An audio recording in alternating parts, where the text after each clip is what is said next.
I loved my dad. I loved the times I spent with him, whether it was just talking at home, at his workplace, or on the campaign trail, because there were always lessons to be learned. I just realized this very morning that the month of Ramadan has started. This is a month where families get together, break their fast together, and worship together. This will be the first month of Ramadan in my life that I spend without my dear father. It is not lost on me, and I can never forget that I'm here today as the Senator of Garissa County due to the grace of God and because of the heritage my father has left. He bequeathed us, his children, with something more valuable than all the treasures of this world. He left us with incredible and reliable friends.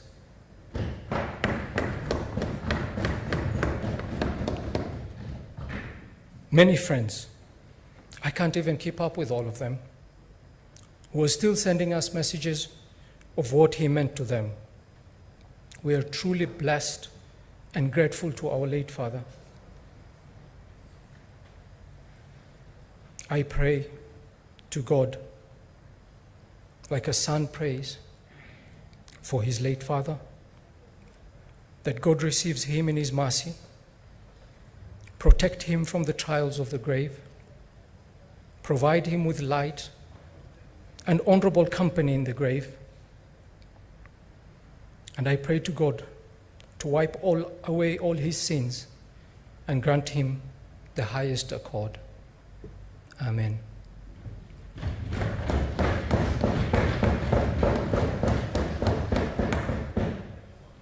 It is said that we must not only hope for the best, but also work for it. The wonderful people of Garissa have continued to raise my hopes through their determined spirits, resilience, hard work, and patriotism.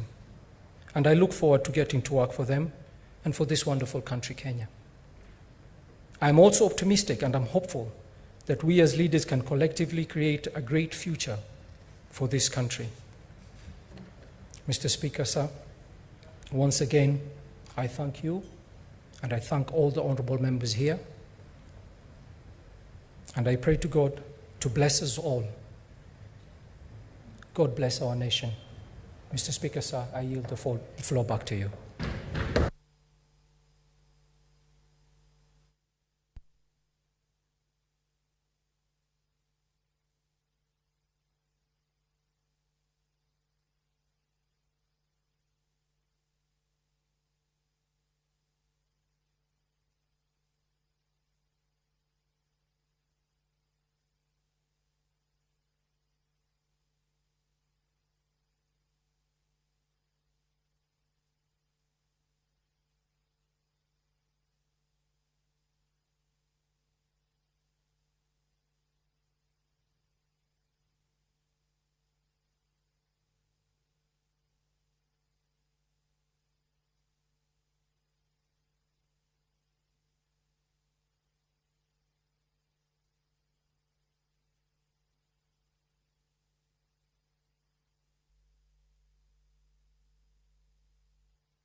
So I'm getting in trouble.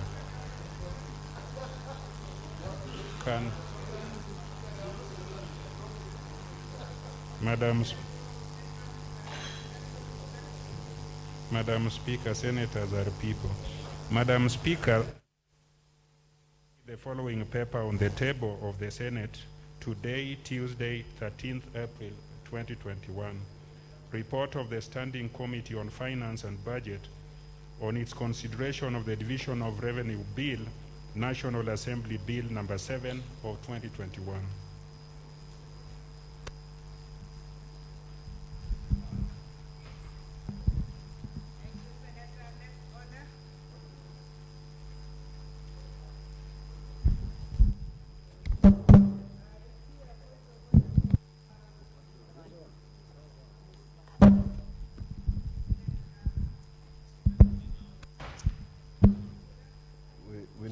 We need to sanitize this microphone. Madam Speaker, Madam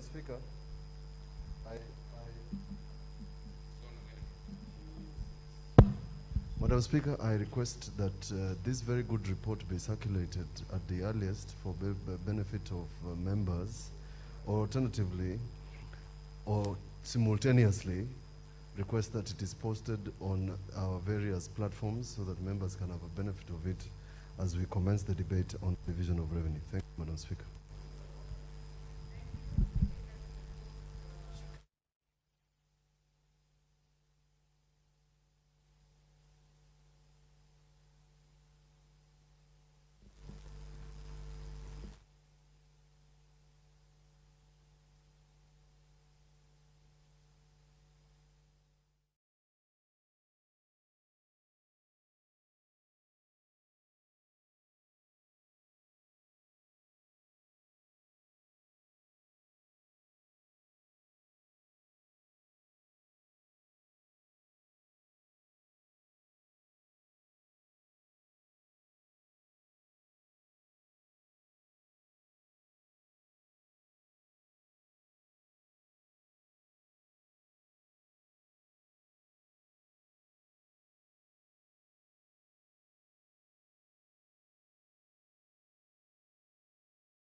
The current constitution to guard against abuse of judicial power. Give me two.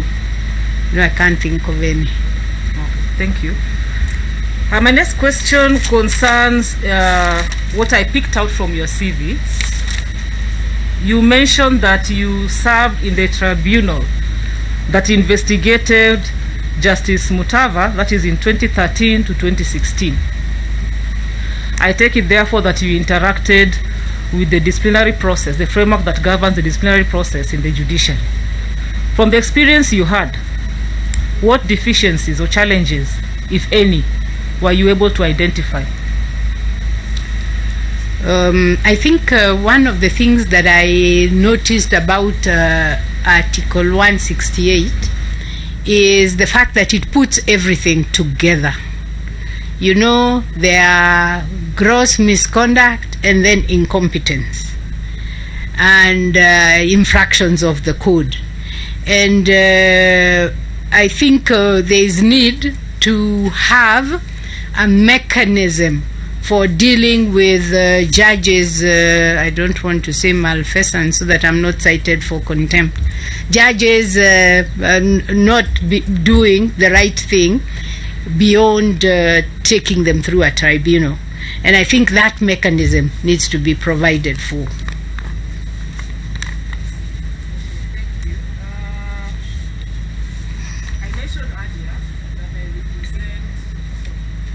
I represent the Kenya Magistrates and Judges Association. The membership of that association went to court in ELRC number 150, I believe, of 2019, addressing those concerns. I'm talking about the delegated powers and the third schedule paragraph 15, 16, and 17 of the Judicial Service Act? I have not read the decision, but I think that when power is given, it is always important to have checks on the power. So my short answer to that would be that when we exercise power, we should know that we are open to being questioned about the basis upon which we exercise that power and whether it yields just outcomes for all. So what would you propose to do if you became the Chief Justice? Because that matter was directly instituted against the Chief Justice in his capacity as exercising that power, the delegated power from the JSC. Mm-hmm. So if you became the Chief Justice, what would you do to address those concerns? I mean, I've said that I haven't read the decision, but if the concerns were about being high-handed, it is... maybe I can just, yes. Now that you say you didn't read the decision, they were concerned about the fact that the power to suspend and interdict and also issue severe reprimand offense against Article 27, it doesn't afford them protection of the law, and also offense Article, I believe 47 on fair administrative action. No, I think basically anybody exercising that kind of power ought to do it within the confines of the law. And I think even as the Chief Justice exercises the delegated power, it is good to have, because you see this is an institution of justice, it is important to have a mechanism for availing people hearings, I mean a right to be heard, because that is a basic principle in natural justice. The last question I'd like to ask, I also picked from your CV that in your dissertation you dealt with the topic inadequacies of the criminal procedure in magistrates' courts. This was in 1987. Of course, the law has grown over time, both in substance and in procedure. And I just wanted maybe if you could highlight for us what inadequacies you are able to identify and whether over time those inadequacies have now been addressed. I formed my mind to do this dissertation after the second year of study, when students go on judicial attachment. And when I went to court, I actually went to the courts in Muranga. What struck me was the way the accused would be told you can actually either stand there or sit without being told what the implications are. Because you can you can talk whilst you've been sworn or unsworn without being told what that was. And invariably, because the court seemed very intimidating for many of the accused, many of them, when they were asked, do you want to move from there to there, they said, no, I'll just sit here, because you see, you want minimum movement. And I found that to be problematic. The other thing I found is, because I speak the Kikuyu language with fluency and facility, I was very critical about the way in which the translation was being done.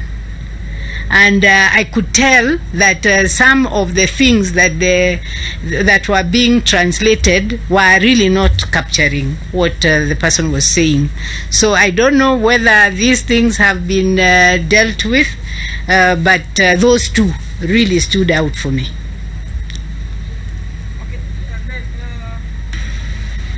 still on your CV, in 1994 you had opportunity to work on a task force that reviewed the criminal laws. Did the terms of reference include the procedures? And if so, how did you go about addressing those inadequacies that you've just highlighted? To be honest with you, I really can't remember. I would have to go to the report to see what the TORs were, because 1994 is almost, it's almost 30 years ago. Yeah.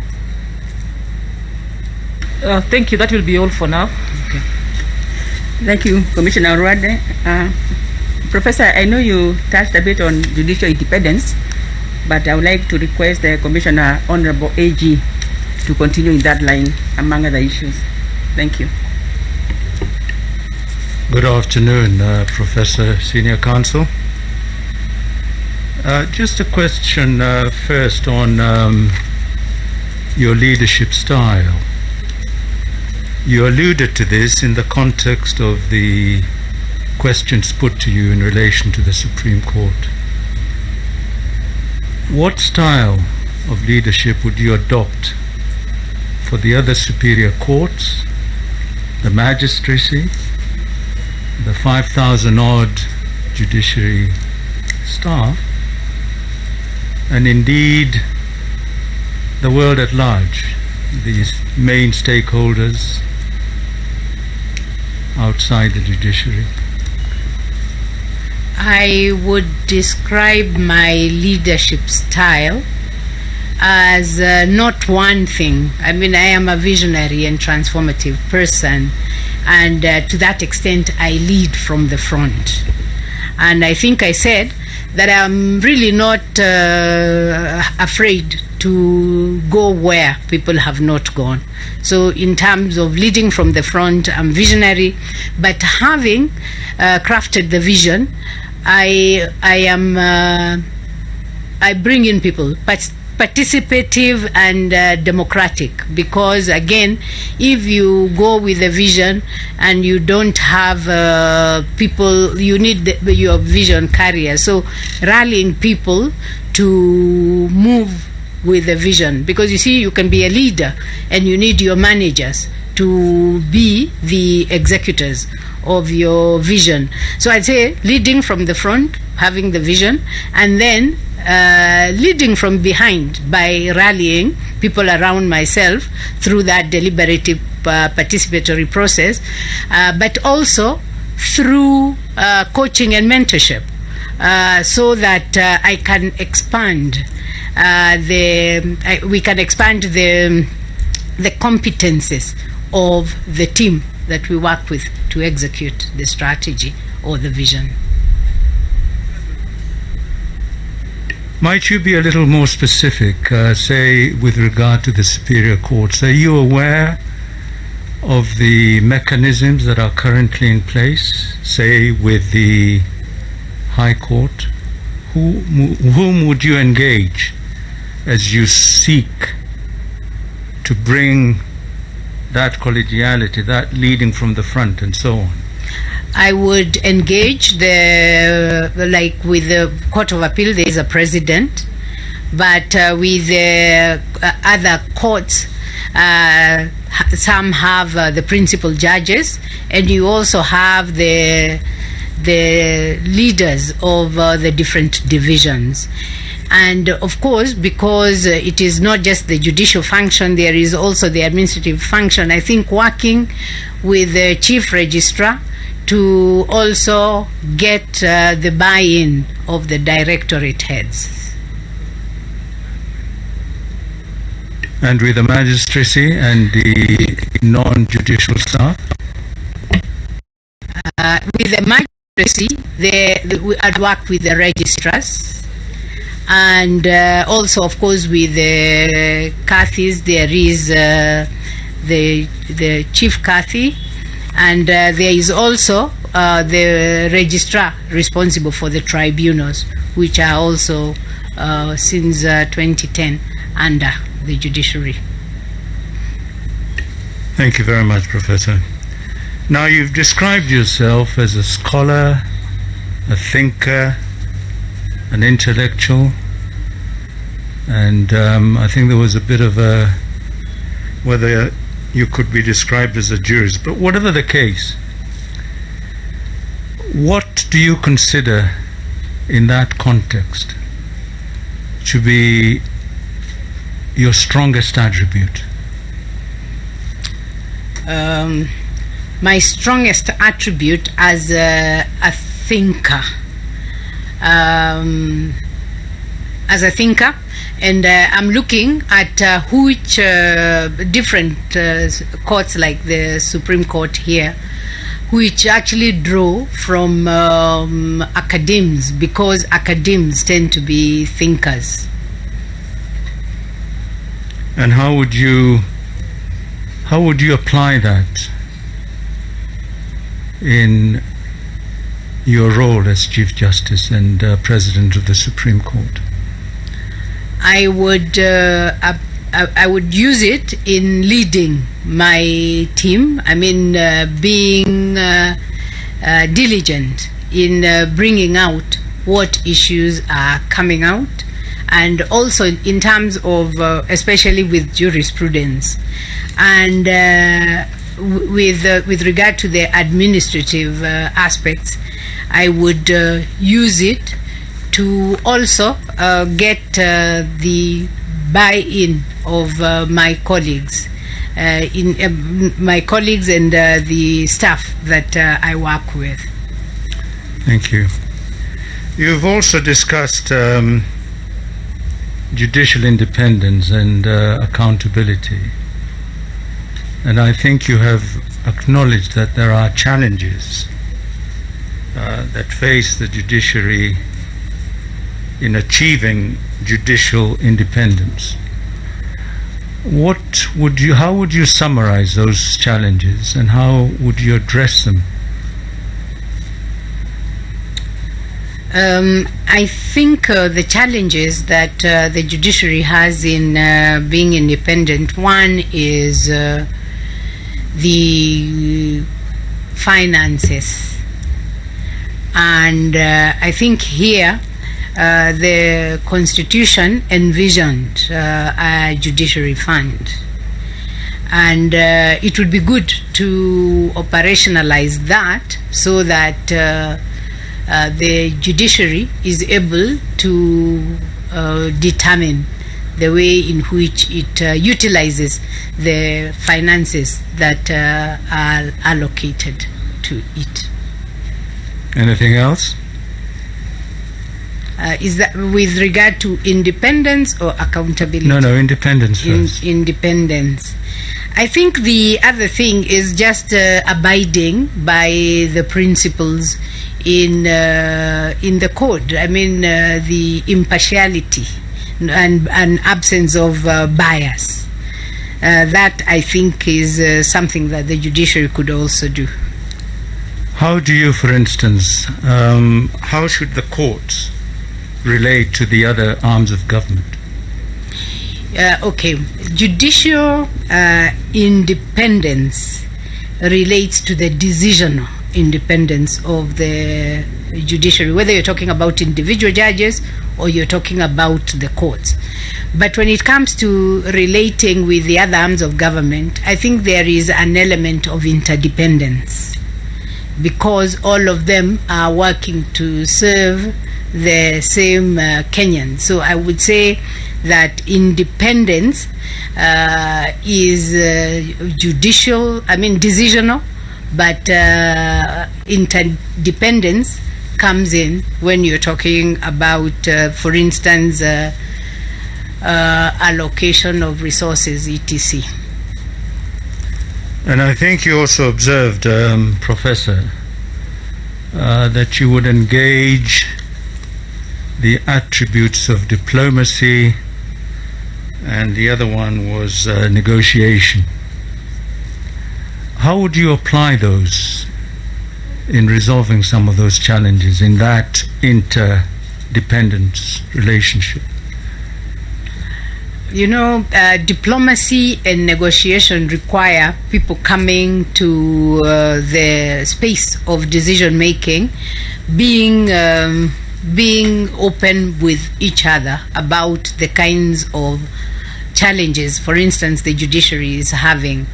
So it would be good to have good discussions and engage discussions with the president if it is about the judges, but there are also other executive arms that affect the way in which the judiciary runs, like in terms of allocation of resources.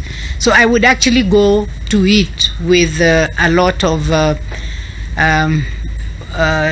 really minded to find solutions rather than to create barriers.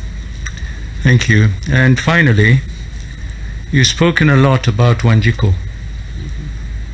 Wanjiko, rightly or wrongly, believes that the judiciary is corrupt. How would you go about dissuading Wanjiko that that is not the case? And if it is indeed the case, how would you correct it? You know, this whole issue of the judiciary is corrupt.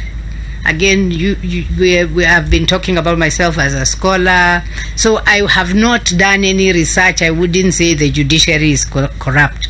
But having said that, there is perception of corruption. And perception of corruption, in my view, is as bad, if not worse, than corruption itself. Because if you catch corruption, you deal with it. But you know, perception of corruption is an issue that plagued the judiciary before the 2010 Constitution, and it died for some time, but now there is perception of corruption. I think it is important to use the internal mechanisms like the Office of the Judiciary Ombudsperson to deal firmly with even these perceptions, because you see, it harms the image of the judiciary. I mean, and I don't think that anybody wants to get into an institution where you get in and the next day people are saying you're corrupt just because of perception. So I think we need to do things from the inside to remove that perception, and that is by working on the mechanisms that we have within the judiciary. Are you at all familiar with those mechanisms, or any one of them? Why are they not working if they already exist? What would you, as Chief Justice, do to ensure that those mechanisms work and that the perception you've talked about is reduced or eradicated? You know, you have to use, Attorney General, you have to use carrots and sticks. You have to get the institution to accept. As Chief Justice, I would get the institution to accept that this perception of corruption is not good, because you know, the people are hardworking people, and then perceptions are things that hover over the institution. And then I would use the mechanisms that are there. You know, people are not corrupt in, people will not be accepting bribes or engaging in corrupt activities before the glare of cameras. So I would have a process of even whistleblowers who then enable us to get people who are engaged in the vice. And I believe once you get one and you handle them firmly, then you will have removed the rotten egg, if you like, and that could actually lead to a better perception of our judiciary. Thank you, Professor. Good afternoon. Chair, that's all from me. Thank you very much, Honorable AG.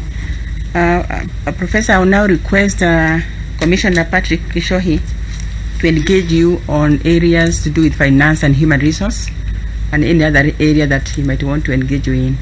Commissioner Kishohi. Thank you, Professor. Good afternoon, Professor. Good afternoon. Just before I go to the issues of finance and human resource, as a Chief Justice, if you get this position, and you are in a very competitive economic environment, both nationally and also regionally, a lot of investment, investors coming and going. If you get this position of Chief Justice, what would be your law, or what would you do to ensure that we don't lose in terms of our socio-economic investment to other countries? One thing that you do. Okay. I think expeditious determination of disputes that come into court is one thing, because investors want clarity and they also want certainty. So working towards ensuring that all those mechanisms in the judiciary that put out how long cases should take are adhered to, so that when people talk about ease of doing business, we are not seeing our country more from the bottom. We move up. Are you talking about a time frame that if you have a case on investment, you know you're a foreign investor and you have other choices, that if I'm going to put my money in this economy, I need to know maybe within 3 months that my case will be resolved? I think that would be a good way to go, that you give a time frame, because some of the disputes that come before courts, especially commercial disputes, are perishable. That if you don't determine them within the particular time, then even if it's a victory, it will be Pyrrhic. Okay. I liked one of your statements in the beginning when you said that you are not here merely to make a living. You are here to make a difference or to enrich the world. You get the position as chairperson of the commission. One thing that you first do to ensure that you enrich the commission, going by this philosophy, one thing that you do to make sure that we move away from our comfort zone. I would actually get the commission resourced to be able to carry out more training. More training. Very good. Let me go now to the financial matters. You talked about underfunding of the commission. You are the chairperson of the commission. You talked about the judiciary fund. The fund might be established. Having money in that fund is another thing altogether. So what would you do? What kind of measures would you put in place? You are aware about some funds that we have in this country, like the CDF. It's allocated 2.5% of our national revenue. So what would you do to ensure that the judiciary gets a certain percentage directly from the revenue, 3% or 5%? I think if we even move to 1%, we would have made progress, and that again is an issue of engagement, because like I said, we all live in one country, the cake is one and we are sharing, so it is using persuasion to get more allocation. Professor, I want us to break down what you are calling engagement. Yeah. Break down that engagement to real issues. You are the Chief Justice, you are the chairperson of the commission. You need let's say 1% or 2%, that you are sure that at the end of every financial year you have 2% of the national revenue. Break down your engagement to see how you get that money. I think the first thing I would, when you engage the divisions to come up with their budgets, before they are submitted, I would actually ask the departments, divisions to actually put out what is it that we are doing, how does it answer to the general problems in the country, because if you just say 2%, okay, then the question is how does that... That's now more internal. I want you now to move to the external. Yeah, I would actually also, when the envelope is identified for the judiciary, again I would ask that a part of that money is put in the judiciary fund, and I'd be open to negotiating that, recurrent expenditure could actually be out there, but can we have something in the judiciary fund so that the judiciary is able to execute its functions? Very good. You are the chairperson. You are the head of the arm of government. So whom are you engaging? I am engaging the executive and the legislature. Let's look at the legislature. It's quite wide, specific, the legislature. The committee that there is a JLAC. JLAC means what? the judicial, law, it is the committee in Parliament that deals with law. What else? Any other committee? I'd also engage the Public Accounts Committee.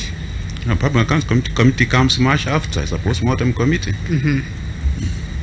So I would have to find out who yeah.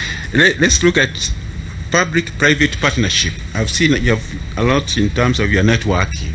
How would the judiciary benefit from public-private partnership if you get this position as Chief Justice, the chair of the commission?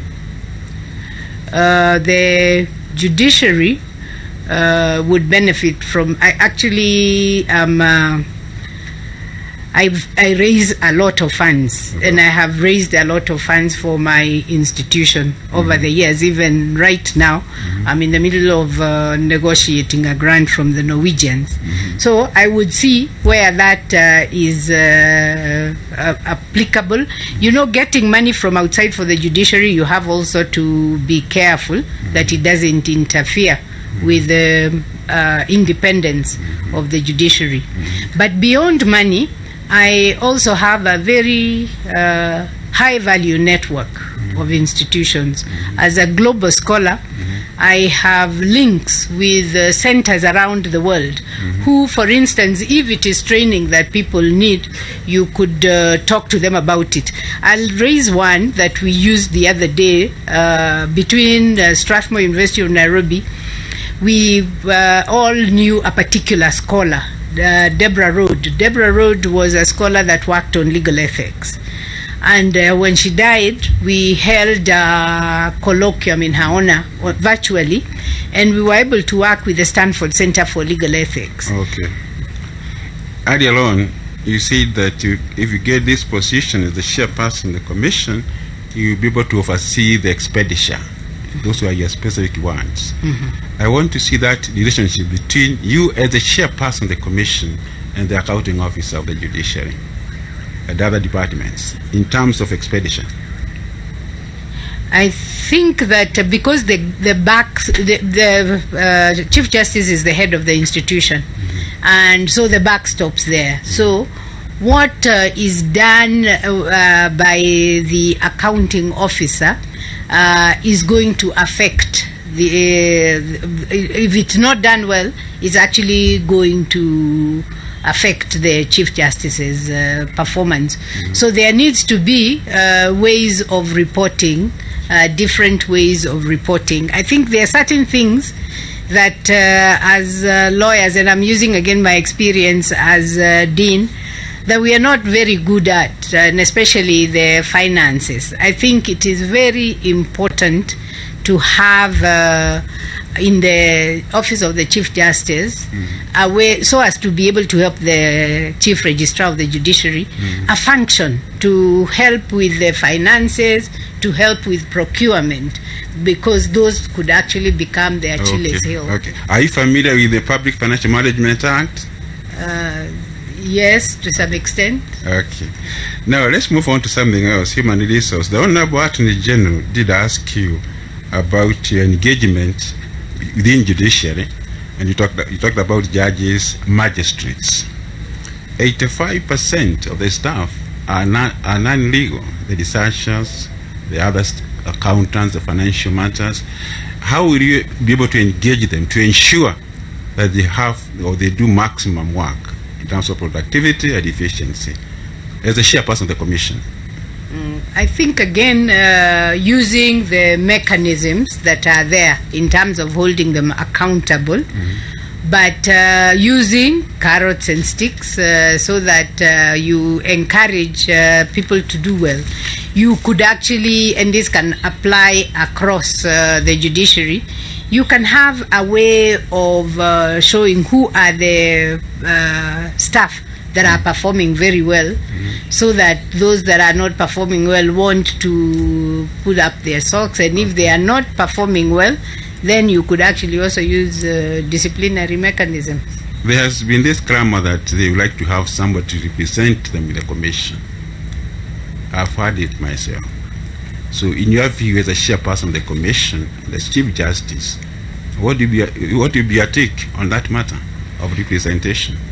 I would have two answers. One, I would have the answer from the Constitution being represented, and given that different other groups are represented, then they have they can actually argue for representation.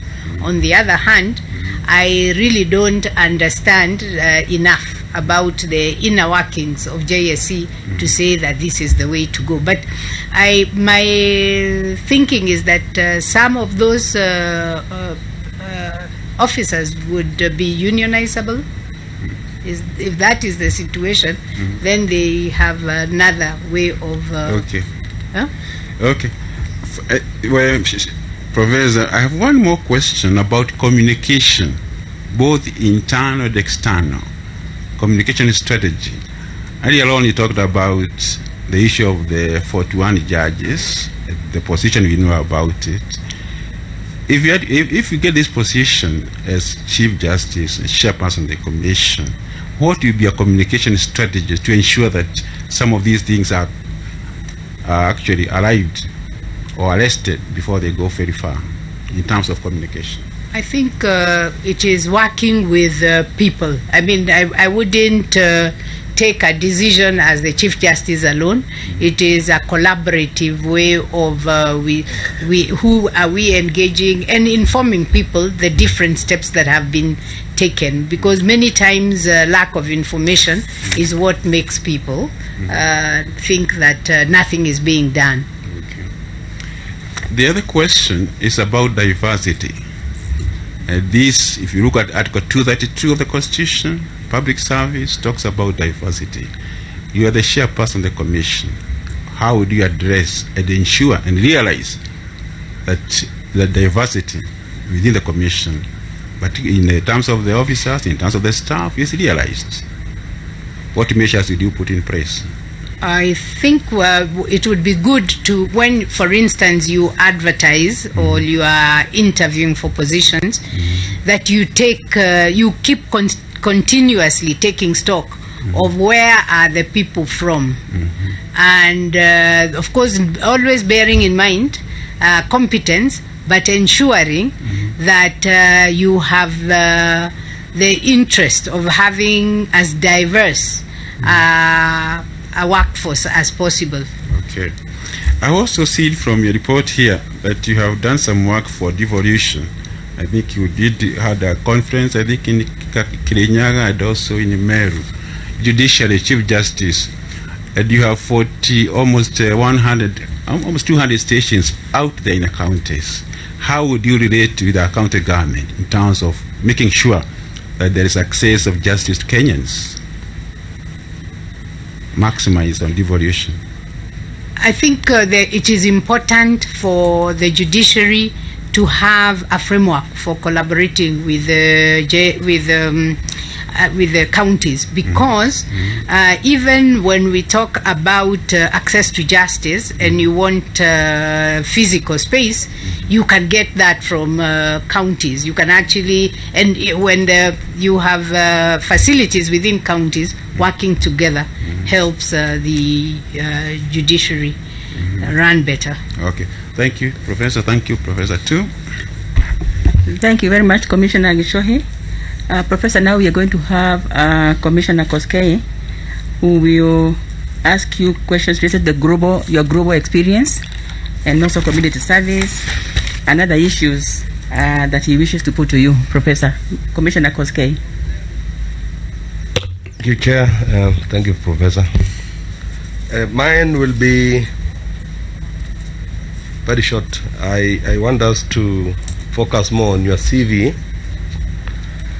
And in paragraph 2,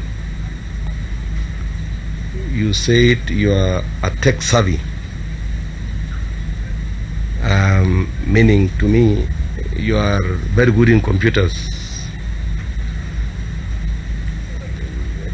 deep in computers. Tech savvy means that you are very good in computers, and that is one of the attributes we are looking for.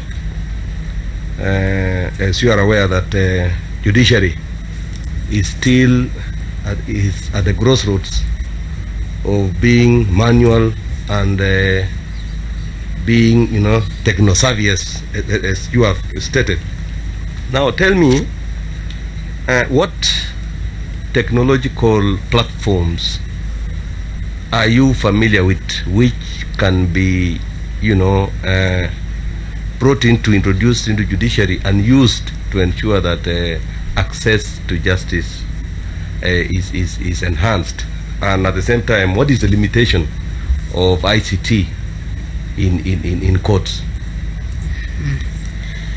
So I will not talk about specific technical, because I am only a lawyer. So I can say that I use technology to do many things. But I think what we need to do is to look at platforms that enable us to digitize, to move from the very low level of that we are scanning and putting the documents up there. So what we have is a place where we are storing material, to move to a place where actually technology permeates all the activities we do. So if it is human resources, to have a very good human resource information management system. If it is procurement, to have a very efficient and electronic procurement management information system, and also to have in the judiciary people being able to get, like, I think it is very antiquated that we still write with our long hands. So we need to digitize that part of taking records. And I think this is, if you look at the way in which data has become important, the judiciary uses a lot of data. So just finding ways of capturing data, storing it, of course also minded of the integrity of that data. I really want to, you've talked about all other support services systems. I want to understand whether you would know or you can suggest any system that can do the core business of judiciary, that is court processes and all that. Do you have any suggestion? Have you come across any? Have you interrogated any that can be of help to judiciary? I have not interrogated any, but I think what we would need to do is to get a bespoke, we get a custom-made system for the judiciary that links all these functions. And in this country, I don't think you have a shortage of people who can develop such a platform. You are proposing that we can get a homegrown solution. Yes. To it. Yes. Okay, thank you. My second question comes still from your CV. I went through your CV and I realized that you've interacted a lot with public service management. You've been the chair of various parastatals. You even be in some instances you have been appointed as a team leader of modernization of Parklands campus. You've been a committee member of restructuring the legal office. You've been also a member of the task force that was restructuring University of Nairobi in 2005. Borrowing from your experience, I imagine that before you came for this interview, you must have slightly studied the situation as it is in judiciary, and you must be having proposals of how areas that you can quickly improve in terms of management, in terms of how things are being done. So borrowing from your experience, what are these experiences that you have that you can quickly come and help judiciary in transforming it, in restructuring specifically, in issues of, I've even seen again issues of you've been a tender committee member. I want to understand the experiences that you have that can help us, to also improve the delivery of service in judiciary. I think one of the things that I've thought about is a question you'd raised earlier about digitization and the importance of moving from manual systems. And this is across board. The other area is, I think, in terms of questions that were being raised about tracking jurisprudence, being able to capture and being able to have analysis that is presented, and people can actually be able to know this decision has been made, this is the ratio decidendi. But I think procurement is the Achilles heel of many institutions. And that again is a place where we need to look at how is it that we can make procurement digitized. Actually, working at the University of Nairobi as a head of department, I have to these things, and I do it online. We used to do it manually, but with COVID, everything is online, and that really hastens things, because it has approval from X has been given, you're waiting for approval from Y. Thank you. And in your CV still, you say that you are somebody who believes in carrying others along, and that your network is your net worth. Can you explain? What do you mean? I'm actually a mentor coach, and many of the people I work with them with a view to really mentoring them and coaching them. Having taught about 6,000 students, I've taught 6,000 lawyers around the world. I have supervised 300 bachelors, 100 masters, and 14 PhD. These people are people that are my network. It's actually, that network is a lot more valuable than any silver or gold. Thank you. As a CJ, and I am following from where Commissioner Gishori left. As a CJ, you are diplomat number one when it comes to the judiciary and judicial matters in the country. You are also a fundraiser number one when it comes to judiciary, in as far as creating or using your existing networks to finance operations, to help in training.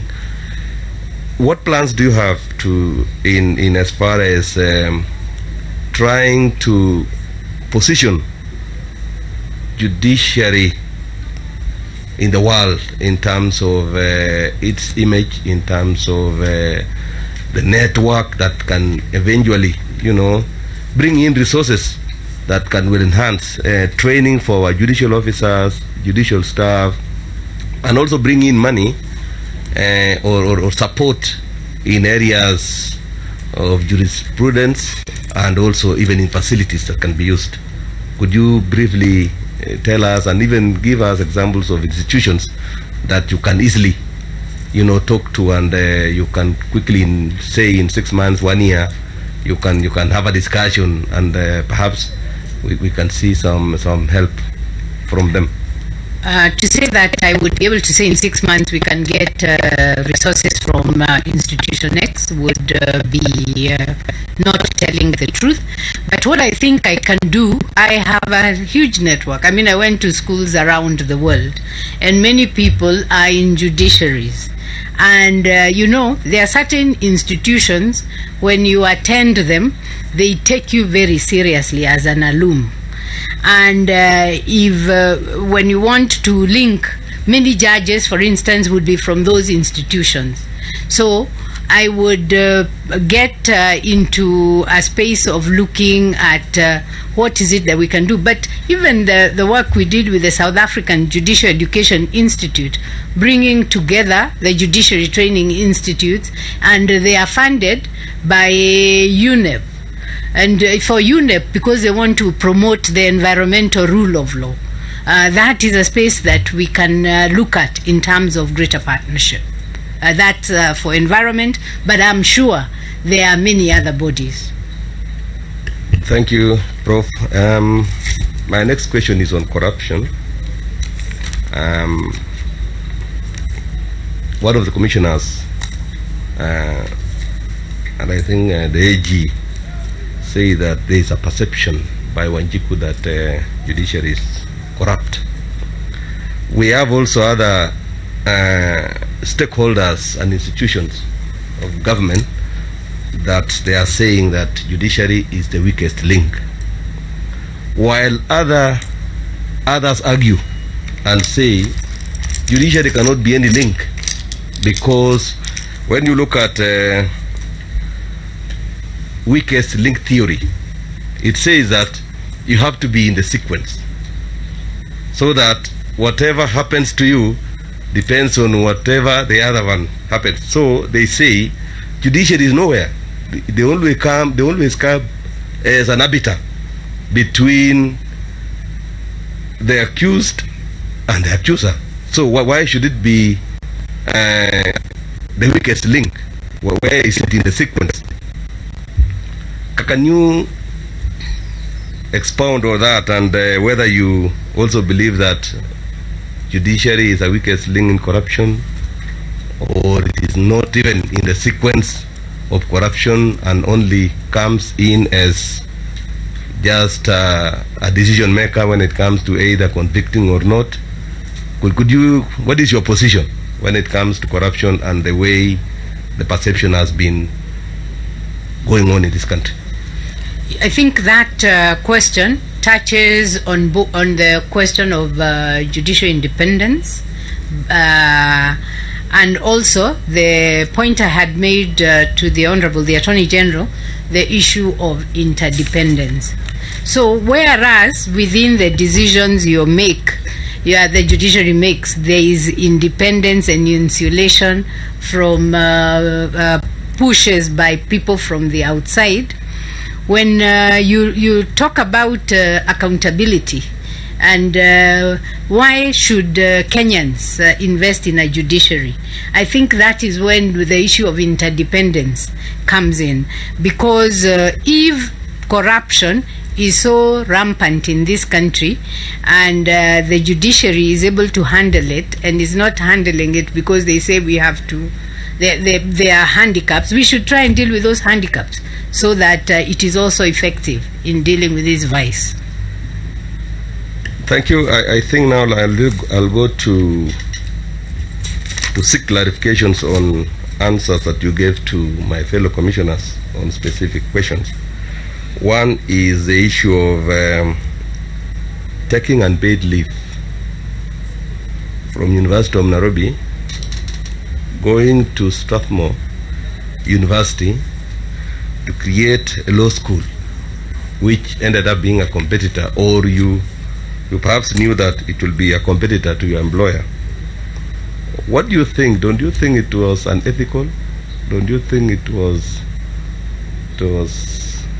not good to do that? Because if it was a business, you would have been fired on the spot. If a business A, which competes with business B, realize that you are working, you have taken leave here to work on a system or a product that will eventually come to compete, What do you think? What is your position? And what do you believe in that? My firm belief is that we need a good legal education in this country. And when I went to Strathmore, I was not motivated by how much money I would be paid. Actually, I had even thought of starting my own law school. I consider myself also a person who thinks out of the box. And when I left Nairobi, actually, I didn't have a job at Strathmore. I took unpaid leave because I needed time out. I had been a chair of department for 6 years. I had also, I had been on sabbatical that had been extremely busy at the Woodrow Wilson International Center for Scholars. So I thought it's good for me to step back. But I had this idea that the law school I am seeing is not the law school of the future. So it's actually my students from Strathmore who called me and linked me to their vice chancellor and asked, would you consider? And I considered. And I am happy that it turned out the way it did. When I came back to Nairobi, the things that I had learned in starting a law school, for instance, because public university law schools did not require accreditation, we didn't have experience. So I had gotten that experience from Strathmore. Was your employer happy that you went to establish a law school? Or were they happy when they heard that you are busy establishing a competition? I don't know. I don't know in the educational circles whether competition is as what I'm describing here. Because to me, if it was a business, it would be conflicted. Were they happy? Did they know in advance that you are going to establish a school, or what were the circumstances surrounding you are leaving to Strathmore? I did not tell them that I was going to establish a school, but you know, my employer was happy because it was whilst I was at Strathmore. You know, the law school at Nairobi had only graduated one PhD from 1950 to the year 2010. Yes. And it was whilst at Strathmore that I supervised and I completed the supervision of the two next one, which began a culture of supervision. So my employer at no point saw me as really stabbing the institution in the back. Thank you. My next clarification is on your answer to Commissioner Warsame on 2/3 gender rule. And I had the argument, and I only want one straight answer. If you were in Maraga's position, would you have transmitted advisory to the President to dissolve Parliament? Yes or no? If you were in his position, in as far as 2/3 gender rule. You know, that is conjecture, because I don't know the thoughts that went through the Chief Justice Emeritus. But I think I would have consulted a little bit, because you see, it is also not good to give orders in futility. So, but you know, as a person who believes in equality, I would push for equality. I am not sure that what I'd have given is the advisory, because I haven't thought about it, and I would need to give it a little more thought. Thank you. My other clarification is the answer to Commissioner Majanja on the issue of ombuds and the constitutional amendment that is going on in the country. And when I looked at your CV, you clearly stated that you were appointed one time in 2006 as a member of eminent persons to look at the constitution process that it's told. So I was wondering why you did not also put this and to say currently serving as an advisor or running a consultancy with Parliament on the issue of Building Bridges Initiative Amendment Bill. So that is a question that I'm wondering, why is it not in your CV? Secondly, as a layman, I'm not a lawyer, I want to understand and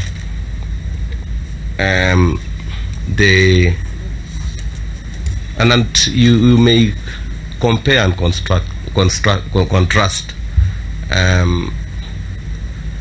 popular initiative when it comes to constitutional amendment and parliamentary initiative when it comes to the constitutional amendment. I want you to contrast and compare. Why is it not on my CV? By the time I submitted my CV, I was not engaged. So I have been engaged. Actually, I don't even have a contract. So the short answer is it was not there. The second question that you ask about popular initiative and parliamentary initiative, I'd refer you to Articles 256 and 257 of the Constitution. The one deals with how one is a popular initiative which comes from the people, and the other one parliamentary initiative which comes from Parliament. I would like not to talk a lot more about that because that is a matter before court. Okay, finally, my final clarification, and it is whether it's all one statement, is still a clarification on Majanja's question on boots.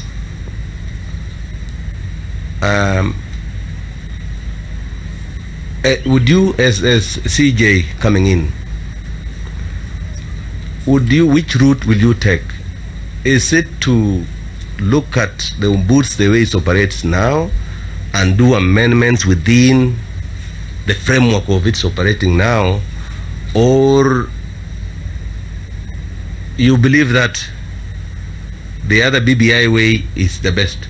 Which one will you do if you walk in today as a CJ? Let me say that, Commissioner, for me, I want an accountability mechanism that works. So if the one in the judiciary is working, and I have no reason to say it is not working, then that is, I would go with it. But you see, we have a process that is ongoing, and should that process find see the light of day, then there are going to be implications. So in essence, it is to look at how within the institution can we ensure accountability. Thank you, Chair. Thank you, Professor. Thank you, Commissioner Koskei. Prof, just one clarification from me. You said earlier that in the case of that difficult case where you had problem with students, and you said that when you went to Senate, you said it is either the students are produced or you are not the dean.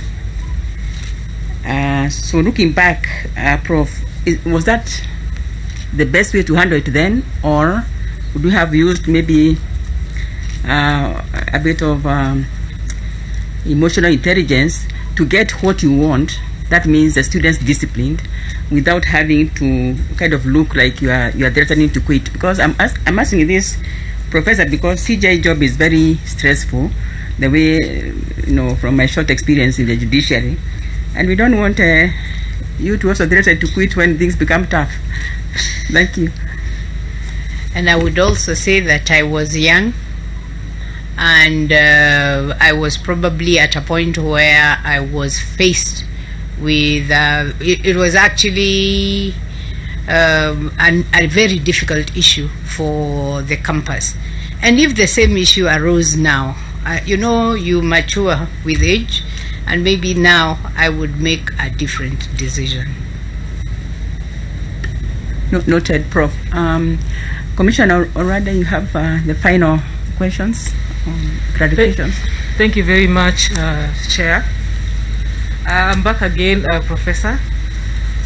In this exercise, as we go about determining who the best candidate would be to nominate for the office of Chief Justice, we also do some background check on the candidates, and we receive information from people of all walks of life and in different capacities. The information we have received concerning you have raised concerns with us because they touch on your quality as a team player and team leader, and they also touch on your integrity. We've received information concerning Professor Migai, who I believe you must know. And the information we received is that he developed a concept note on the subject of searching for balance, reflections on Kenya's presidential elections in 2013. And you used this concept note to secure funding from Ford Foundation, but you did not acknowledge his contribution. You made yourself the leader of the project and did not acknowledge his contribution. So this is our concern, because as a team leader and a team player, you said yourself that you carry everyone along. It is important that you acknowledge the contribution of your team, even as you lead them. So what would you say concerning that particular complaint? I have given my explanations on this. I submitted a response. I'd like to say that this concept was developed. Actually, it is the judiciary that called me as dean to work on a concept to discuss that very difficult Raila 1. And we were even working with a civil society person, and I called a number of people into my office, and Professor Migai put together the concept. The way it is in universities is when you develop a concept, it was submitted to Ford Foundation as a concept of the School of Law, University of Nairobi. The School of Law, University of Nairobi has had the Vice Chancellor, who is the CEO, Professor Magoha, and he was noted there. I was noted as the person responsible for the activities, because if they didn't happen, then who would they go to? And there was the person in charge of the finances. I did involve Professor Migai, and there was going to be an output to that work, which was going to be a book co-edited by myself and him. But because his name was not on the concept, he developed, he didn't want to work on it, and we gave the money back for the book. But the conference was held, people attended, and discussions were held.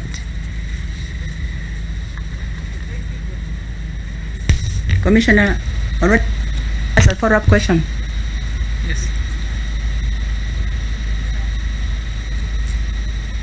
Sorry, I just want to ask a follow-up question, Prof, because, but do you agree then, Professor, is he Professor Migai had a point? Because that concept, if, for example, a paper is written out of that concept, then his name would have missed, and yet you have acknowledged he did the concept.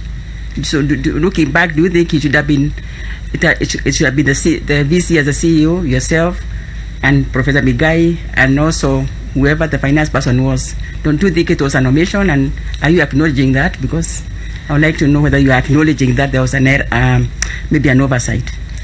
I was using the Ford Foundation template for converting. I mean, and you know, the concept was just, what is the idea?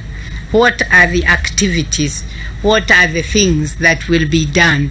So the concept was a side paper, but this was now a grant request using the template provided by the Ford Foundation.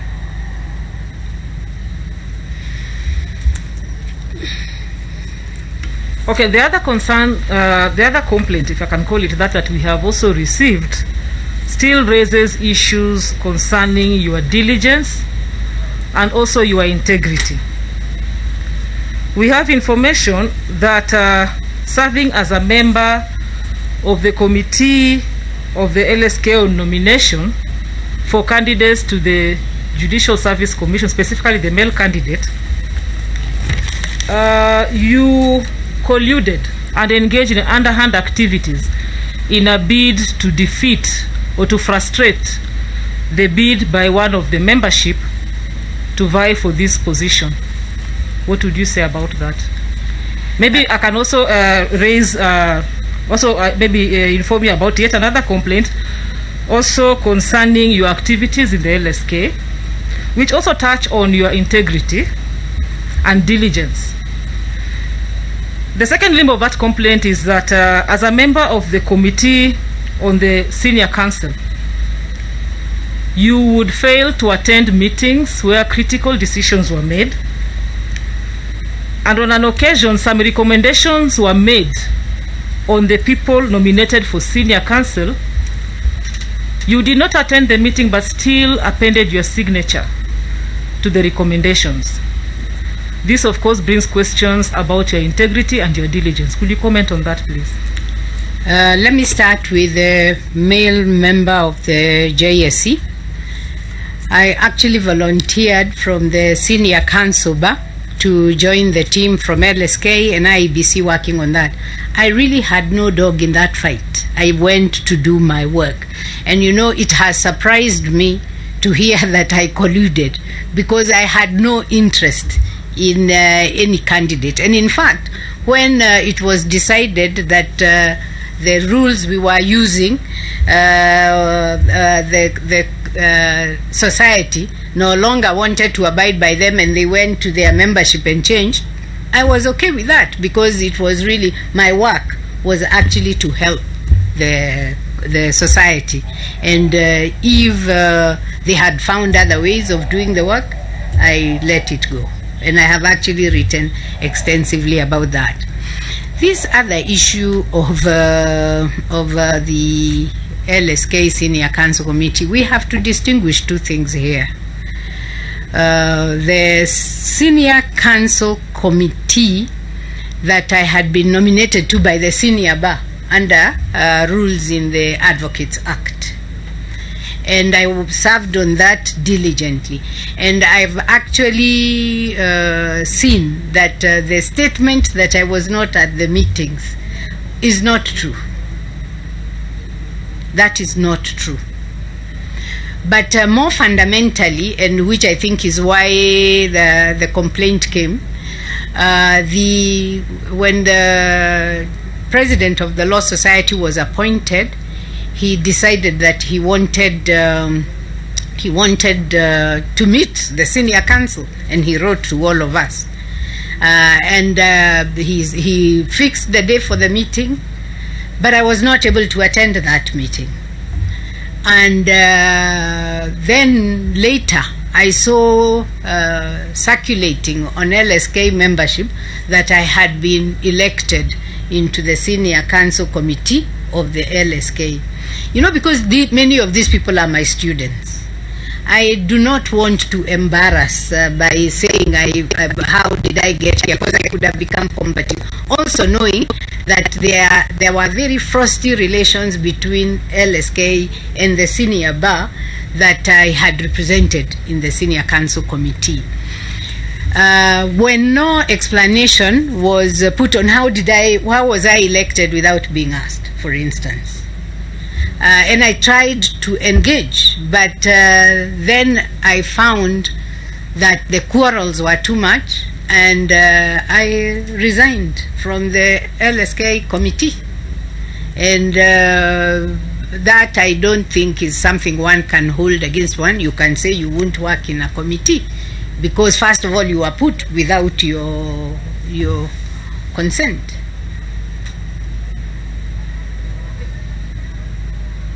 Maybe if I can bring it closer home, especially on the second issue that was raised, there was a meeting on the 11th of May, I believe.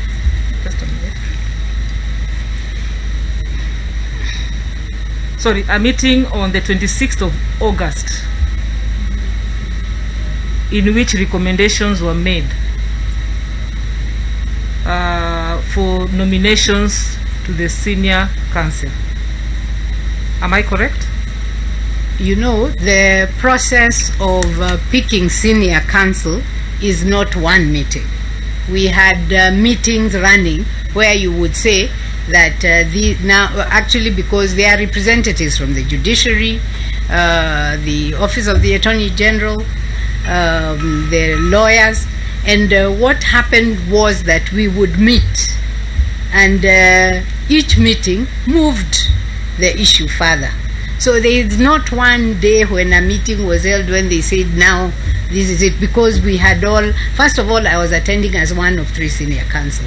So as one of 3 senior council, I had given my views, but it is not true that I was not at the meeting when the decisions were made.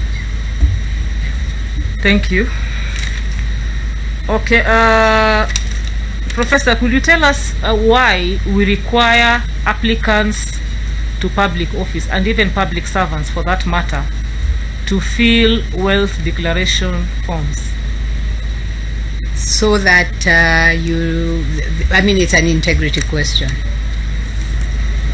Thank you. And you're aware that under the Judicial Service Code of Conduct, the code rather goes beyond just the conduct of the officer who serves in the judiciary, and in some instances goes and covers even their family members. Yes. You're aware about that? Yeah. Now, in the form that you are required to fill, Form 2B, paragraph 8, you are required to file a statement, a separate statement for your spouse. Did you comply with that? I didn't. Why is that? I had actually complied with it in the one I did for PSC. You did not submit it, did you? I didn't. Why is that? No, because I did not actually get it clearly that I needed to put my spouses. Okay, thank you very much, Professor. I wish you well. Thank you, Professor. Commissioner, Honorable DCJ has requested to clarify something. Commissioner, can go ahead. Thank you. Professor Senior Counsel, I recall what you said at the beginning, that you are a very cool person. Do you ever get annoyed? Do you get angry at times? If anybody says they don't get angry, they'll be lying, isn't it? Yes. Because in this space around here, as I said earlier, if you are, or when you are my lady CJ, you will be annoyed nearly every day, because it's just the way it is around here. And so the question is, how would you deal with that situation? We will annoy you at the Supreme Court, you will be annoyed at the Court of Appeal, at the High Court, at the magistracy, the staff, the directors will do everything you have said don't do.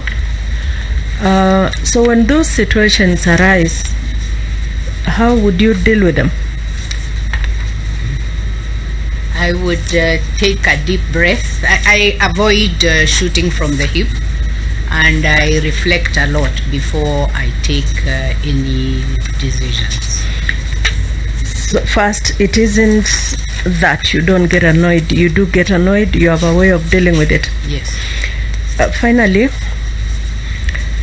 while at the at the Strathmore School, the law school at Strathmore. You stayed there for how long? I was there between 2009 to 2012. 2009 to 2012. Did any issue arise about the law of property, or? No, it arose after. It arose much after. Yes, yes. Is it of interest to this interview? Is it anything you'd like us to discuss? I think, let me say what happened. I had students who were my students from second year. I was working with them. And when Strathmore started, I was teaching property, and they came to teach under me. And what happened was that they took my course material and converted it into a book. I told the Strathmore Law School, and when they determined it, I let it go because I will write other books. The law school was the one to determine the issue? It wasn't the law school, it was actually escalated to university management. Oh, is that so? Yeah. In whose favor was it determined? It was, I don't remember whether in whose favor it was determined. I just know that they were talking about, they couldn't say that my material was not used, but the students had padded the material. So they said, and the book was published. So I have an interest in Strathmore as well. So I raised it on one account. Strathmore puts itself out as an ethical school. So there are certain things that can happen. And you use many part-time lecturers. So you could actually have people take you to court. But for me, I raised it and I let it rest there. But it was a matter you could have taken somebody to court for? I wouldn't take my student to court over things I've taught them, because you teach people and they are going to do things. I would hope that they would have the decorum not to do that kind of thing. Was it one student who compiled this into a book, your material into a book, which has a name, isn't it? There are 3 students. Oh, it was a group of 3 students? A group of 3 students. 2 I had taught in Nairobi. Actually, they had served as my research assistant, so they had access to all my material. And the other one I taught at Strathmore. And they used your material? Yes. To come up with a book, and you let them go? Yes, I did. You did? Yeah. What does that say about you? I don't know what it says about me, but when you teach people and they behave badly, you have to be magnanimous, because the world will teach them eventually. But I am forgiving, and I will write. I have written many books. I will write many others. Would it surprise you to hear that the students say it was their work and not yours? I know that was their contention at to the university, but if you compared what they had used, I mean, when you're dealing with students, you don't want to begin to get some students to testify against other students. So you have to be the bigger person. It may be expensive. They may live their life saying, but I write other books. So if they said I had stolen their material, then it would be problematic. So when they said that, I let it go. You let it. Yeah. Thank you, Professor Senior Counsel. I'm proud to have been your schoolmate.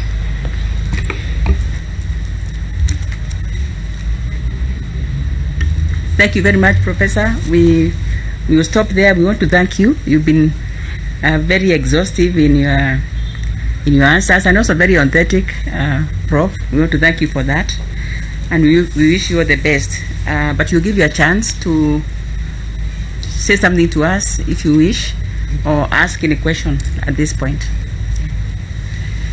Thank you very much. I'd just like to thank all of you for your questions, and you have treated me very well, and I have enjoyed interacting with you.